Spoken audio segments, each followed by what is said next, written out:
আপনি কি কখনো ভেবেছেন দীক্ষা আসলে কি? কেন গুরু গ্রহণ করা এত গুরুত্বপূর্ণ? শুধু একটি মন্ত্র নেওয়া নাকি এর পেছনে আছে গভীর আধ্যাত্মিক বিজ্ঞান?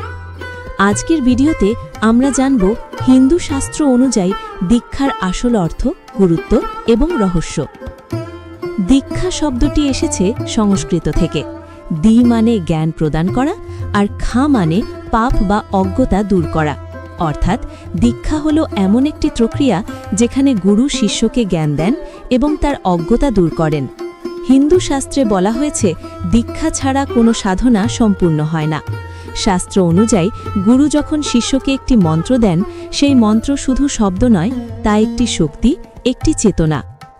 দীক্ষা নেওয়ার প্রধান কারণ হল জীবনের প্রকৃত উদ্দেশ্য জানা, আত্মার উন্নতি করা, ঈশ্বরের সাথে সংযোগ স্থাপন করা। যেমন একজন ছাত্র যদি শিক্ষকের কাছে না পড়ে তাহলে সে সঠিক জ্ঞান পায় না। ঠিক তেমনি একজন সাধক যদি গুরু ছাড়া সাধনা করে তাহলে সে পথ হারাতে পারে। ভগবদ্ গীতাতে ভগবান শ্রীকৃষ্ণ বলেছেন, তত্ত্বজ্ঞান পেতে হলে গুরুর কাছে যাও, বিনয় সহকারে প্রশ্ন করো এবং সেবা করো।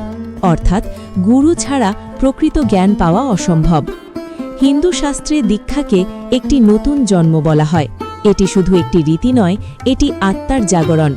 দীক্ষা নেওয়ার পর মানুষের চিন্তাভাবনা পরিবর্তিত হয়, জীবনে শৃঙ্খলা আসে, পাপ থেকে দূরে থাকার শক্তি বাড়ে। গুরু গীতাতে বলা হয়েছে, গুরুই ব্রহ্মা, গুরুই বিষ্ণু, গুরুই মহেশ্বর। অর্থাৎ গুরুর মধ্যেই ঈশ্বরের সমস্ত রূপ বিরাজমান। দীক্ষা মানে নিজেকে ঈশ্বরের পথে সমর্পণ করা। অনেকেই ভাবেন দীক্ষা ছাড়া কি ঈশ্বরকে পাওয়া যায় না? শাস্ত্র বলে ভক্তি থাকলে ঈশ্বরকে পাওয়া সম্ভব, কিন্তু দীক্ষা সেই পথকে সহজ, দ্রুত এবং সঠিক করে তোলে।